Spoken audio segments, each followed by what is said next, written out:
Location, quality, the best. Price, lowest. Stepstone presenting luxury 2 BHK Thinnai apartment, just 69 lakhs, near Porur Kattupakam. Audi offer registration free. முதல்ல இந்த தூய்மை பணியாளர்கள் இப்படி போராடிக்கிட்டு கிடக்கிறாங்க. இதற்கு சேகர் பாபு பதிலளிக்க வேண்டிய அவசியம் என்ன இருக்குது? இந்த தூய்மை பணி வேலைக்கு செய்ய ஆரம்பித்து அதிகமான பாரம் தூக்கி அந்த கழிவுகளோடையே பயணப்பட்டு மாதம் 2 முறை மாதவிடாய். அப்போ இந்த மக்களை எதை நோக்கி தள்ளுறீங்க? அவன் வந்து இருக்கிற கிட்னியை விற்றுட்டு அவன் ரோட்டில் நிற்கணும், அதானே? அதுதான் அப்படி தள்ளுறீங்களான்னு ஒரு கேள்வி எழுப்புறாங்க. அந்த மக்களை கேட்குறாங்க, இதுக்கு என்ன பதில் சொல்லுவீங்க? ராகுல் காந்தி அவர்கள் வந்து தேர்தல் ஆணையத்தின் மேல ஒரு மிகப்பெரிய குற்றச்சாட்டு வச்சிருக்காரு. ஒரு 7 அடிக்கான ஒரு பேப்பர் கட்டி காட்டினார் அவர் அந்த பிரஸ் மீட்ல. தொடர்ச்சியாக பிஜேபி எப்படி ஜெயிச்சுக்கிட்டே இருக்காருன்றது இப்போ உங்களுக்கு புரியுதா? இன்றைக்கு திமுக தமிழ்நாட்டிலேயே கிட்டத்தட்ட பீகாரை சேர்ந்த நபர்களுக்கு 6.5 லட்சம் பேருக்கு வெறும் பீகாரிக்கு மட்டும் இதில் ஓட்டரியில் கொடுத்துருக்கீங்க பொழுது ஆனாவும்னா நீதிமன்றத்துக்கு ஓடக்கூடிய திமுக இதை ஏன் இது வரைக்கும் செய்யாமல் மௌனமாக இருக்குது? இன்றைக்கு அவர் எல்லா தொகுதிக்கும் சுற்றுப்பயணம் போய் பெரும் கூட்டம் வருவது போல் ஒரு காட்சிங்க நம்ம பார்க்குற பொழுது அது தன்னிச்சையாக பாதி பேரும் கூட்டக்கூடிய கூட்டமாகவும் இருக்கிறது. ஏன்னா ஒவ்வொரு மாவட்டத்திற்கும் ஒரு போகும்பொழுது நான் கேள்விப்பட்ட வரைக்கும் சொல்கிறேன், முக்கியமான அமைச்சர்கள் அவர்கள் சார்ந்த நபரை விசாரிச்சுட்டு சொல்கிறேன்.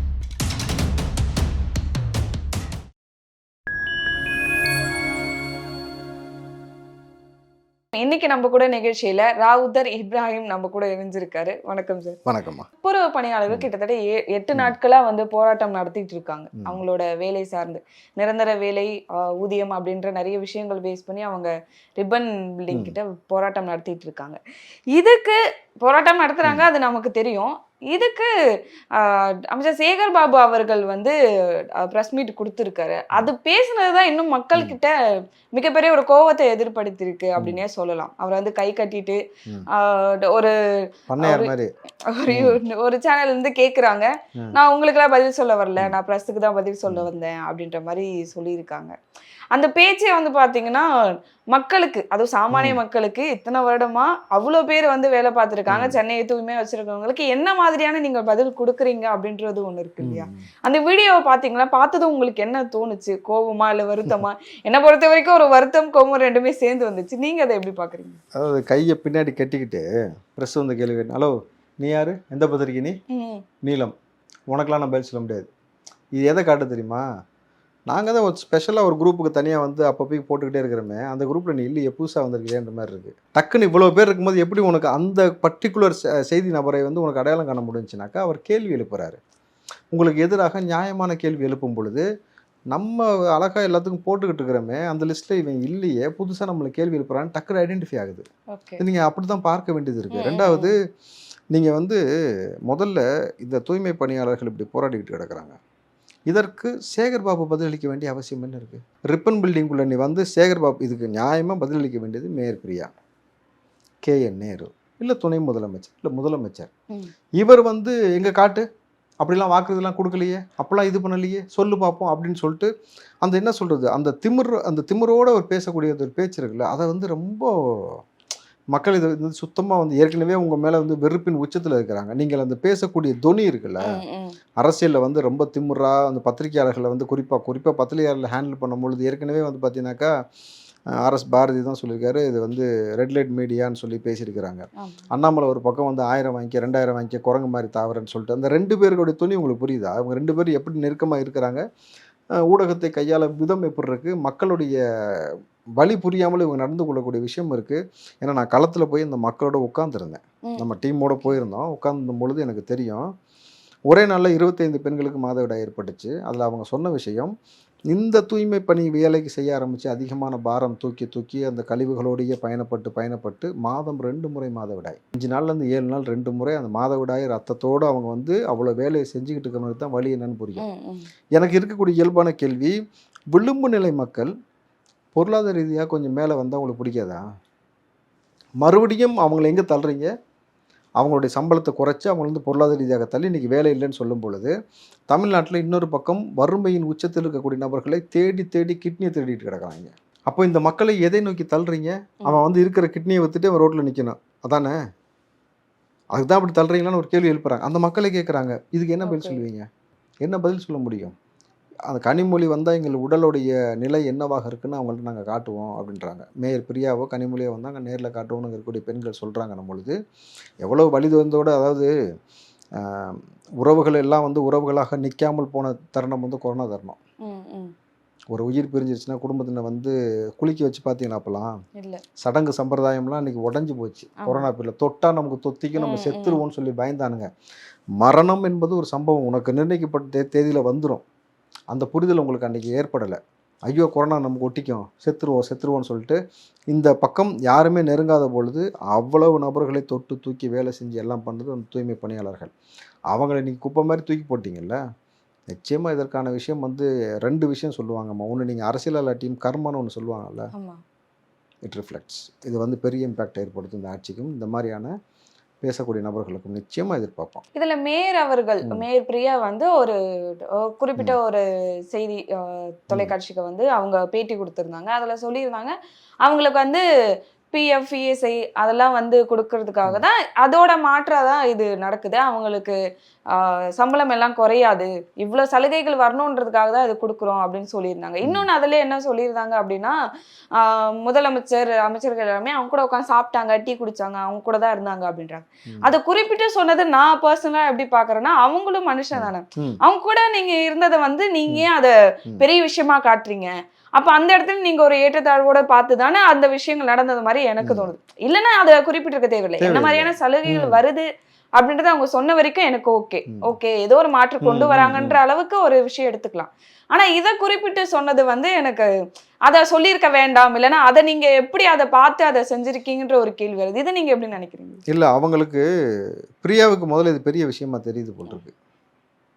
இந்த சமூகத்தை சார்ந்த நபர்களுக்கு, இந்த சமூகத்தை சார்ந்த ஒரு நபராக இருக்கக்கூடியவர் முதலமைச்சர் வந்து டீ வாங்கி கொடுத்துட்டாரு, எங்கள் கூட உட்காந்து டீ சாப்பிட்டாரு. இன்றைக்கும் இரட்டை கவலை முறைன்னு ஒரு விஷயம் இருக்குன்னு நம்ம வேங்கவேல போனதுக்கப்புறம் வெளியில் வந்துச்சு இல்லையா?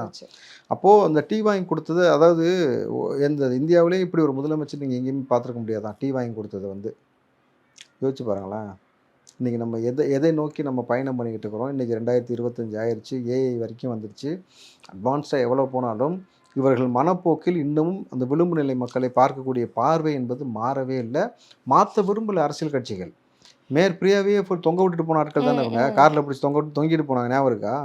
மேயர் பிரியா சங்கடத்தோடு நகர்ந்த ஒரு காணொலின்னு சொல்லி மாற்றி போட்டான், பார்த்தீங்களா? அப்போது முதல்ல நம்ம வந்து அதை உணர ஆரம்பிக்கணும். தனி மனிதன் ஒவ்வொருத்தரும் உணர ஆரம்பிக்கணும். உனக்கும் எனக்கும் எந்த பேதமும் இல்லை, எந்த ஒரு வித்தியாசமும் கிடையாது. இறைவன் படைத்தது, படைப்பின் முன் நம்ம யாருமே சூஸ் பண்ண முடியாது. இந்த வீட்டில் பிறக்கணும், இந்த சாதியில் பிறக்கணும், இந்த சமூகத்தில் வளரணும், இந்த வேலை தான் செய்யணுன்றது நம்ம சூஸ் பண்ணவே முடியாது. நமக்கு நிர்ணயிக்கப்பட்டது. பட் ஆனால் நம்ம மைண்டில் ஒரு விஷயம் வந்து ரிஜிஸ்டர் ஆகணும். உன்னை படைச்ச ஆண்டவன் தான் என்னையும் படைச்சான், புரியுதுங்களா? நான் உழைச்சா தான் எனக்கு சோறு, நீ உழைக்கிறதுனால வந்து எனக்கு எந்த இதுவுமே இருக்காது பொழுது நான் ஏன் உனக்கு வந்து உன்னை விட நான் தாழ்ந்தவன் நினைக்கிறோம்? நான் ஏன் உனக்கு வந்து கீழே நிற்கணுன்ற அந்த ஒரு புரிதல் ஒவ்வொருத்தருக்கும் ஏற்பட்டு இது சமமாக பாவிக்கக்கூடிய மனநிலை முதல்ல வரணும். அது வந்து இந்த குறிப்பிட்ட அரசியல் கட்சிகள் அதை சாதியை மையப்படுத்தி அந்த தீயை அணைய விடாமல் பார்த்து கொள்வதுன்றது வந்து பேராபத்து இந்த சமூகத்திற்கு. ஏன் அரசியல் மாற்றத்தில் இத்தனை ஆண்டு கால அரசியலில் திமுக 2 கட்சி தான் இருந்தது ஆரம்ப காலத்தில். எதற்காக அதற்கு பிறகு இத்தனை கட்சி நியமிக்க? திருமாவளவன் கட்சி, பாட்டாளி மக்கள் கட்சி, தமுமுக, இந்தியன் முஸ்லீம், திக, வைகோ, வேல்முருகன் இவ்வளோ பேர் கட்சி ஆரம்பிச்சிருக்காங்களே. எப்படி இவ்வளோ கட்சி உருவானது? ஏன் உருவாச்சு? ஏன்னா அவர்கள் இவர்களுக்கான சம உரிமையை கொடுக்கல, இடஒதுக்கீடு கொடுக்கல. அவங்களை மேன்மைப்படுத்தி வருவதற்கு, அவங்க மேலோங்கி வருவதற்கு விடலும் பொழுது ஒவ்வொரு சமூகத்திலிருந்து தன் சமூக மக்களுக்காக ஒருத்தர் மேலே வந்து அவன் ஒரு கட்சி ஆரம்பித்து அப்படி வந்தது தான் இத்தனை கட்சிகள் நம்ம பொழுது. அப்போ அடக்குமுறை எங்கேருந்து ஆரம்பித்தது? யாரால் ஆரம்பிச்சது? திமுக நீங்கள் செய்ததுடைய தவறு. இவ்வளோ நபர்களை வந்து இவர்கள் வந்த பிறகும் மீண்டும் கூட்டணின்ற பேரில் அவங்களை கொண்டு போய் உங்கள்கிட்ட அடிமை சாசனமாக எழுத வச்சுட்டு மறுபடியும் இதே போல் விஷயத்த பணத்தை கொடுத்து அவங்களை வந்து காம்ப்ரமைஸ் பண்ணி அந்த சமூக மக்களுக்கு எந்த ஒரு உரிமையும் கிடைக்க விடாமல் செய்யக்கூடிய அரசியலை திமுக எத்தனை ஆண்டு காலம் செய்கிறீங்கன்னும் பொழுது ஏன் அரசியல் மாற்றம் ஏற்படணும்? ஏன் தளபதி விஜய் இப்போ உள்ளே வந்திருக்கிறாரு? ஏன் இந்த நிகழ்வு நடக்குதுன்னு இப்போ உங்களுக்கு புரியுதா? இத்தனை ஆண்டு காலம் இப்படி ஒரு கட்டமைப்பை கட்டி வச்சிருக்கக்கூடிய மோசமான சூழலை உடைத்தெறியக்கூடிய ஒரு தருணமாக இன்றைக்கி மாறிக்கிட்டு வருதுன்னும் பொழுது முன்பு சொன்னது போல தான் கீப்பு கீமி என்ற மாதிரி கிறிஸ்துவ வருகைக்கு முன் கிறிஸ்துவ வருகைக்கு பின் மாதிரி தளபதி வருகைக்கு முன் வருகைக்கு பின் இருக்கக்கூடிய அரசியல் மாற்றம் என்பது இன்றைக்கு கலாச்சூழலில் தேவை. இன்னொரு விஷயம், இந்த போராட்டம் நடத்துற இடத்துக்கு வந்து சின்மய் அவர்கள் போயிட்டு தண்ணி கொடுத்துருக்காங்க. எவ்வளோ லிட்டர் தண்ணி வந்து அவங்களுக்காக போராட்டத்தில் கொடுத்து, இதுக்குள்ள பிஜேபி வந்து இதை யூஸ் பண்ணிக்க நினைக்குதா அப்படின்ற விஷயங்களையும் சின்மய் போனதை வந்து நிறைய பேர் விமர்சனம் செய்ய தொடங்குறாங்க. இது மற்ற கட்சிகள் இதை வந்து யூஸ் பண்ணிக்குமா, இல்ல குறிப்பா இதுல பிஜேபி உள்ள வருமா? என்ன சொல்றாங்க? அவங்க போயிட்டு போராட்டம் நடத்துற அந்த பெண்களை எல்லாரும் பார்த்து பேசிட்டு தண்ணி அவங்களுக்கு தேவைப்பட்டுச்சு அப்படின்றதுக்காக வாட்டர் பாட்டில் எல்லாம் கொடுத்துட்டு வந்தாங்க அப்படின்றது வருது. அது கீழே பாக்குற கமெண்ட்ஸா இருக்கட்டும், இல்ல அதை பத்தி பேசும்போது என்னன்னா பிஜேபிக்காக தான் சின்மய் அவர்கள் வந்திருக்காங்க, இது அவங்க அப்படி யூஸ் பண்ணிப்பாங்களா அப்படின்ற ஒரு கேள்வி இருக்கு. அது ஒண்ணு எனக்கு.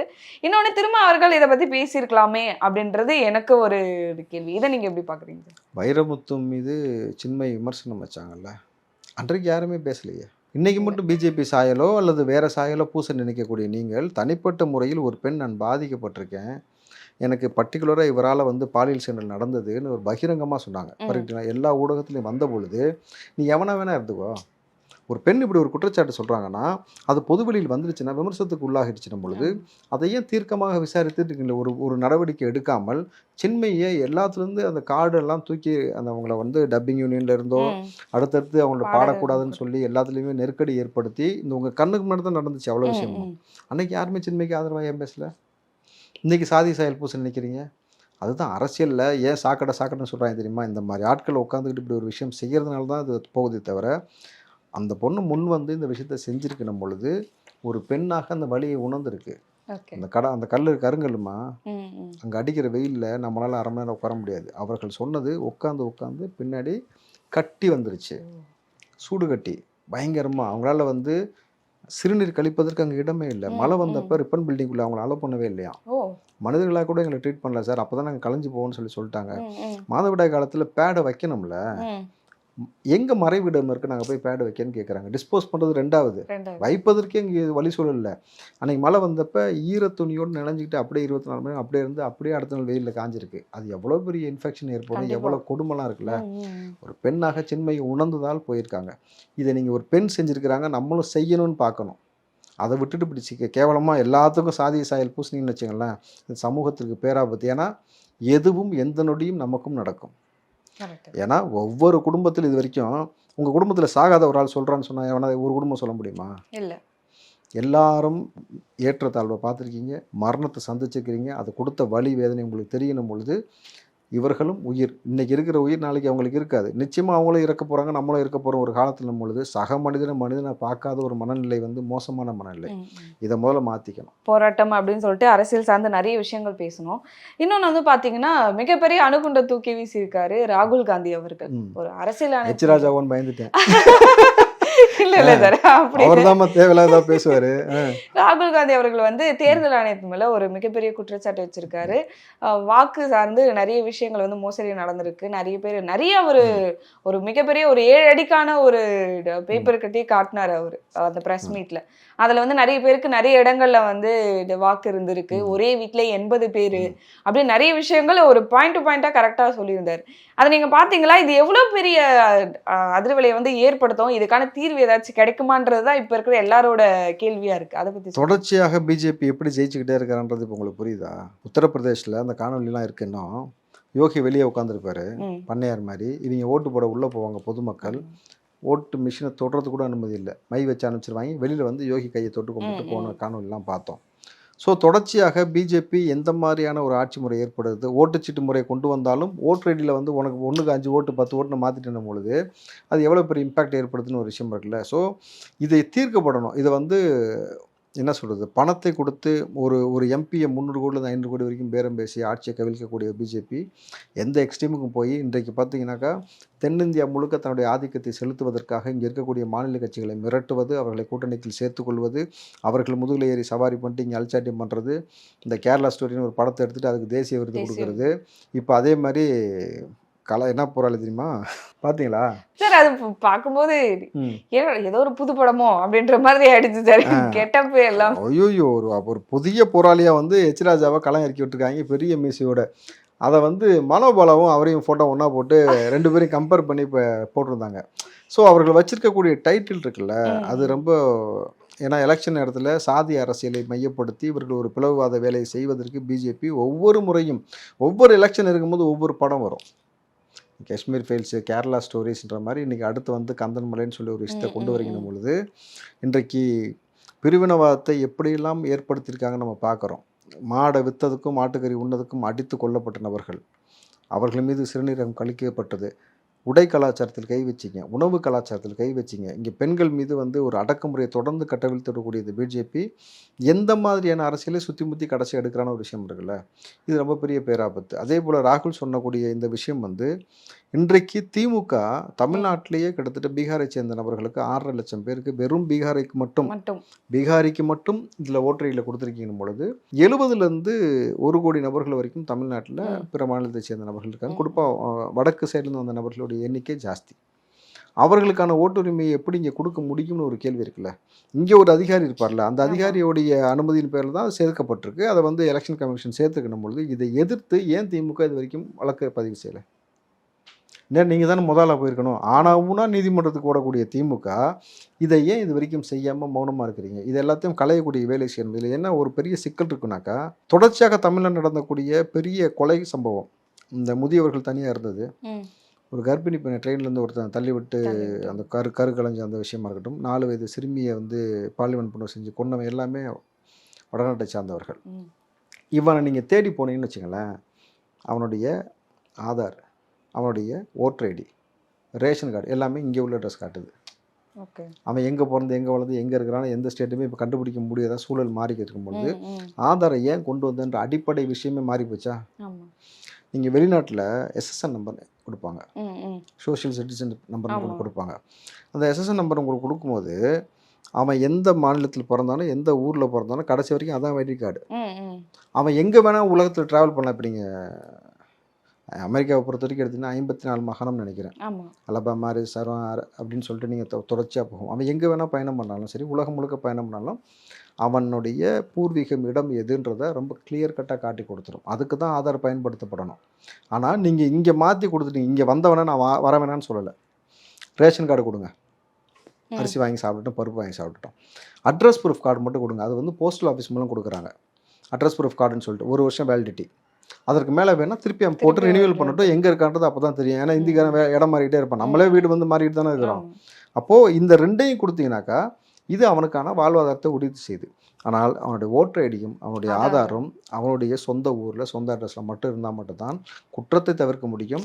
அவனுடைய மாநிலத்தில் போய் அவனுடைய உரிமையை நிலைநாட்ட முடியும். அவனுக்கான உரிமை பறிப்போகுதுல, இங்கே நமக்கான உரிமையும் பறிப்போகுது, அவனுக்கான உரிமையும் பறிப்போகுது. அப்போ என்ன நீங்கள் நினைக்கிறீங்க? பிஜேபி இங்கே இருக்கக்கூடிய வழக்கர்களை வச்சு இங்கே வந்து நின்று அந்த தொகுதியில் நின்று நீங்கள் ஜெயிச்சு மறுபடியும் தமிழ்நாட்டுக்குள்ளே கால் கொண்டுவதற்கு இது மிக முக்கியமான ஒரு அரசியலாக பயன்படுத்துகின்ற பொழுது இது பேராபத்து. இது சமூகத்திற்கு ரொம்ப பெரிய பேராபத்து. ஸோ இதை வந்து சட்ட ரீதியாக எதிர்கொள்ளக்கூடிய வேலையை இங்கே இருக்கக்கூடிய கட்சிகள் செய்யணும். இது குறித்து வந்து பார்த்தீங்கன்னா துரைமுருகன் அவர் வந்து என்ன சொல்லியிருக்காருன்னா, பாஜக கூட கூட்டணி வச்சிருக்க ஏடிஎம்கே வந்து எடப்பாடி அவர்கள் வந்து ஏன் இதை பத்தி பேசவே இல்லை அப்படின்னு சொல்லிட்டு அவர் ஒரு கேள்வி எழுப்பியிருக்காரு. அதுக்கு எடப்பாடி அவர்கள் வந்து என்ன சொல்லியிருக்காங்கன்னா, நீங்க தானே இப்ப ஆட்சியில் இருக்கீங்க, அதை பத்தி நீங்க ஏன் எதுவுமே பேசல, நீங்க ஏன் அதுக்கான நடவடிக்கை எதுவுமே எடுக்கலாம் அப்படின்ற அதை பத்தி நீங்க எதுவுமே பேசல, ஆட்சி உங்க கையில தானே இருக்கு அப்படின்னு அவர் ஒரு பதில் கேள்வியை வந்து அவர் சொல்லியிருக்காரு. இதை நீங்க எப்படி பாக்குறீங்க? இந்த 2 பேரும் அடுத்தடுத்து மாறி மாறி இங்க ஆட்சியை கொண்டு வரது இந்த 2 கட்சிகள் தான். 2 பேருமே அதை பத்தி பேசலன்றதுதான் மக்கள் கிட்ட, தமிழக மக்கள் கிட்ட ஒரு மிகப்பெரிய கேள்வியா இருக்கு. இதை நீங்க எப்படி பாக்குறீங்க? நீங்க சொல்லுங்களேன். இல்ல நீங்க சொல்லுங்க. நீங்க இந்த மாதிரி இவர் அவரை கேள்வி கேட்கறதும் அவர் இவரை கேள்வி கேட்கறதும் இது பொது பிரச்சனை.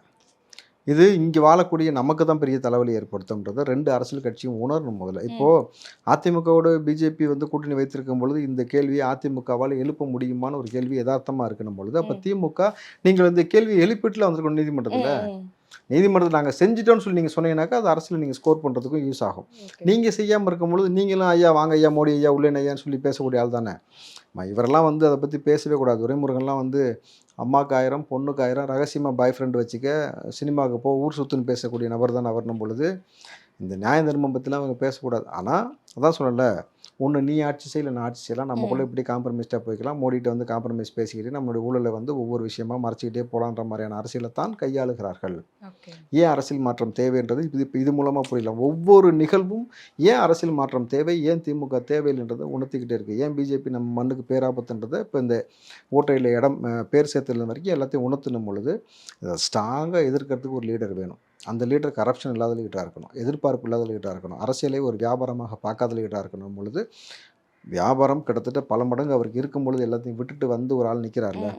ஸோ அவரை சூஸ் பண்ணுங்கள். இல்லை அதை விட இன்னும் பெட்டராக உங்களுக்கு ஒரு யாராவது தெரியுதுனாக்கா எந்த விஷயத்தில் பெட்டராக இருக்காங்கன்னு சொல்லிட்டு சூஸ் பண்ணுறது இன்னும் கொஞ்சம் பெட்டராக இருக்கும். ஏன்னா நமக்கு தேவை இந்த களத்தில் இந்த மண்ணை காப்பாற்றுவதற்கு ஒரு தலைவனும், அவனுக்கு அறத்தின்பால் நிற்கக்கூடிய தலைவனுக்கு நம்மளும் சேர்ந்து கை கொடுப்பது என்பது மிகச்சரியான ஒரு அரசியலாக இருக்கும் தான் என்னுடைய பார்வை.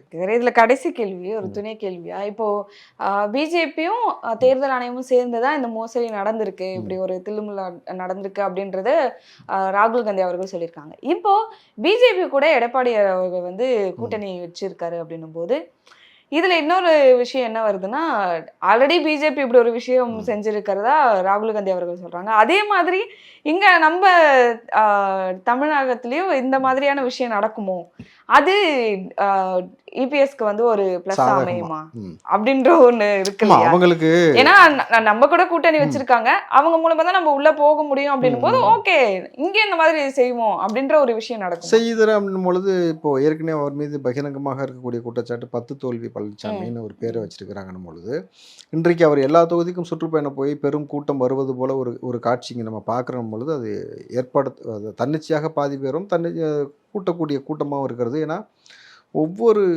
மாவட்டத்திற்கும் ஒரு போகும்பொழுது நான் கேள்விப்பட்ட வரைக்கும் சொல்கிறேன், முக்கியமான அமைச்சர்கள் அவர்கள் சார்ந்த நபரை விசாரிச்சுட்டு சொல்கிறேன், 3 கோடி ரூபா செலவாகுதான். இப்போ சாதாரணமாக சுற்றுப்பயணம் போகிறாரில்ல, அந்த க்ரௌட் ஆர்கனைஸ் பண்ணி இது பண்ணுறதுக்கு 3 கோடி செலவாகுதுன்னும் பொழுது அப்போது இவர்கள் இங்கே ஒரு க்ரௌடை இங்கே இந்த பக்கம் காட்டுறதும் இப்போவே சுற்றுப்பயணத்தை ஸ்டார்ட் பண்ணதும் இதெல்லாம் வந்து அடிஷ்னல் வேல்யூ. என்ன இருந்தாலும் நம்ம ஜெயிக்கிறதுக்கு எவன் ஓட்டு போட்டால் என்ன, நம்ம மூல அதிகாரத்துக்கு வரணும் நம்ம ஆனால் வந்து நல்லா யோசிச்சு பார்க்கணும். எடப்பாடி அவர்கள் ஒரு பீகாரை சேர்ந்த நபரோ அல்லது வந்து அடுத்த மகாராஷ்டிராவுக்கு இந்த மாதிரி குஜராத்துக்கு கொடுக்கக்கூடிய நபர்கள் தமிழனுக்கு ஓட்டு போடுவானா?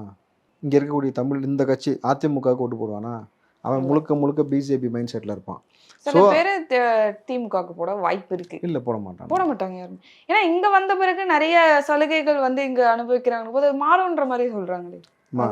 என்ன இருந்தாலும் சரி, உனக்கு உன் ஊர்க்காரனை பார்த்தா ஒரு மகிழ்ச்சி ஏற்படுமா? வெளியூர்காரனை வந்து நீ மேலே வருவாத்து சந்தோஷப்படுவியா?